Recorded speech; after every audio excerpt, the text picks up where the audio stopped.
Hey everyone, ready to dive into some serious prep talk. Always a good idea. Today, we're talking about getting ready for severe weather. Oh, hurricanes. Floodstuns. Tornadoes. The whole 9 yards. And we're going straight to the source. Straight to the experts. FEMA. The Federal Emergency Management Agency. That's right. Mm-hmm. The folks who are there to help before, during, and after a disaster. Oh. And I gotta say, digging through their website, Oh, yeah. there's some interesting stuff in there. Like what?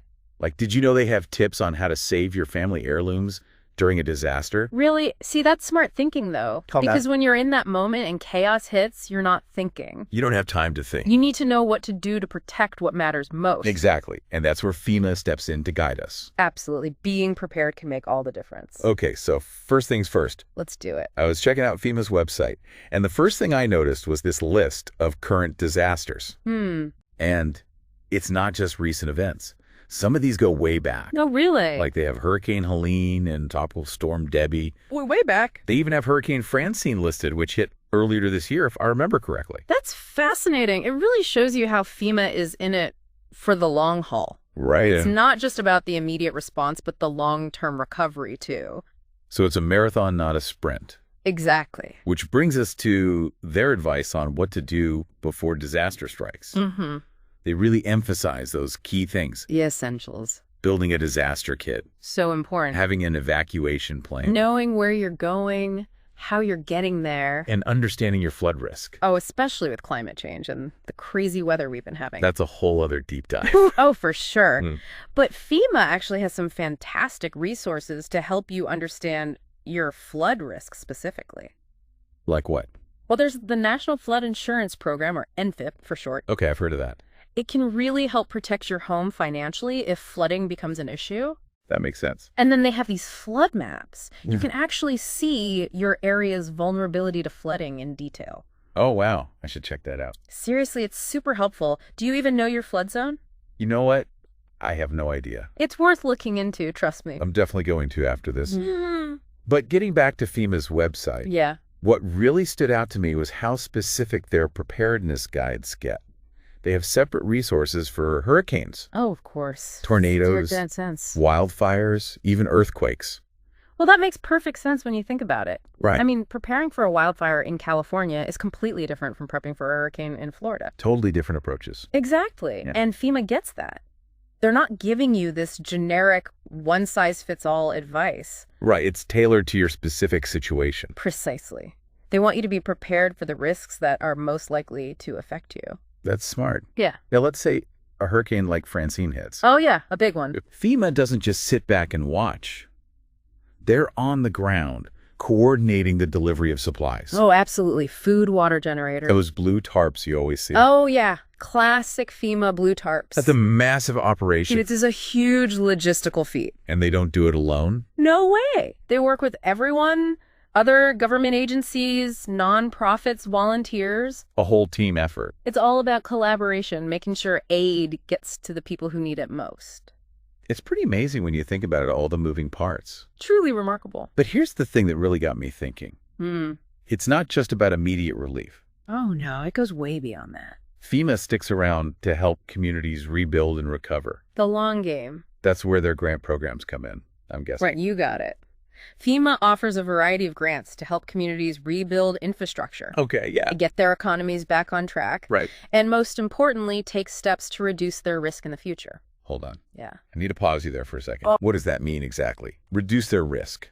You mean mitigation? Yeah. Is it like building stronger seawalls or something? It's a bigger picture concept. You're thinking in the right direction. Okay. It's about breaking that cycle of damage and rebuilding, So we're not just reacting to disasters, we're preventing them. Exactly. Or at least minimizing their impact. That's incredible. It's all about building back stronger and more resilient.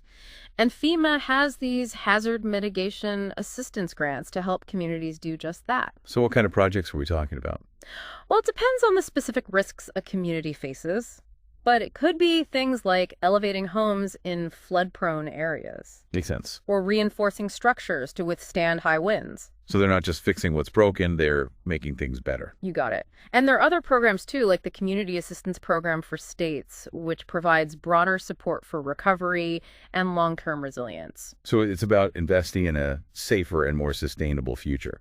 Absolutely. It's about creating communities that can weather any storm. So it's like they say an ounce of prevention is worth a pound of cure. Exactly. And FEMA gives you that ounce of prevention with all these resources they offer. Right, for individuals and whole communities. Exactly. It's a multi-pronged approach. Okay, so we've talked about prepping beforehand and what happens during a disaster. But what about the aftermath? The recovery phase. Yeah, when the immediate danger is gone, but people are still trying to pick up the pieces. That's where FEMA's individual assistance programs come in. Oh, tell me more about that. These programs provide direct support to individuals and families who have been impacted by a disaster. So it's not just about fixing roads and bridges. It's about helping people put their lives back together. That's amazing. So what kind of support are we talking about? Well, for starters, if your home is unlivable, they can help you find temporary housing. Oh, that's crucial. They can also assist with repairs and even help you replace essential belongings that were damaged. So it's really about addressing those basic human needs. Absolutely. FEMA understands that disasters don't just damage buildings, they disrupt lives. That's so important to remember. It's easy to get caught up in the big picture. The infrastructure, the economic impact. Yeah, but at the end of the day, it's about helping individuals and families recover. Precisely. And that's at the core of FEMA's mission. Yeah. Recognizing that disaster preparedness and response are ultimately about people. I love that. It's not just about weathering the storm. It's about thriving in the aftermath. Exactly. And FEMA plays a crucial role in making that happen. We've covered so much ground here. The importance of being prepared, understanding your risks, knowing what resources FEMA offers. What stands out to you as the biggest takeaway from all this? For me, it's the emphasis on personal responsibility and community resilience.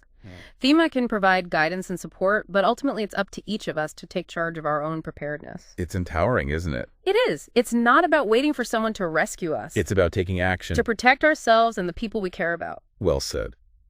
Well, I have to say, I'm feeling a lot more informed and prepared after this deep dive.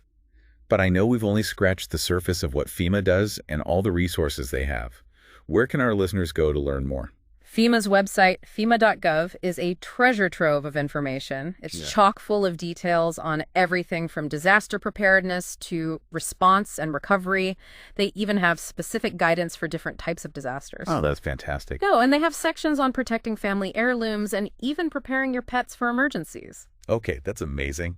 I didn't realize it was so comprehensive. It's really impressive. You should check out that heirloom section. You never know what might come in handy. You're right. You never know. Better safe than sorry, right?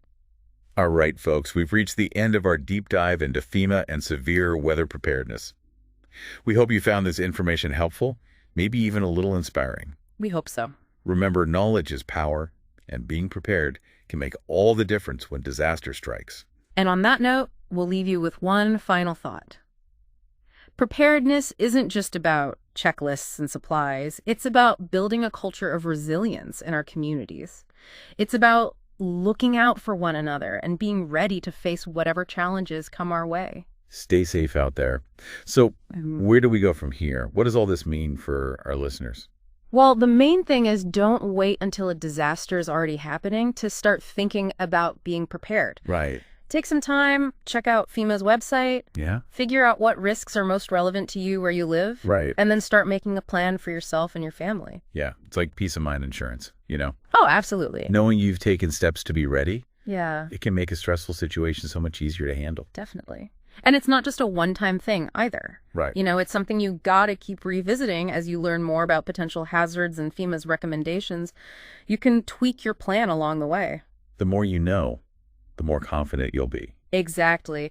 And don't hesitate to reach out to your local emergency management agency or community groups for additional support. Yeah. They often have more localized information and resources that can be really helpful. That's a great tip. Building that network of support is key. Oh, it's so important. Especially during a disaster, your community becomes your lifeline. Couldn't agree more. Well, folks, that about wraps up our deep dive into severe weather preparedness. Hope you found it useful. We hope you learned some valuable tips and are feeling a little more prepared for whatever Mother Nature might throw your way. And as we sign off, here's one last thought to leave you with. Preparedness isn't just about taking care of ourselves. It's about building a more resilient society. Right. When individuals and communities are prepared, we can respond to disasters more efficiently and recover much faster. So take what you've learned today, tell your friends and family, and let's all work together to create a safer and more resilient future. Stay safe, stay informed, and until next time, happy prepping.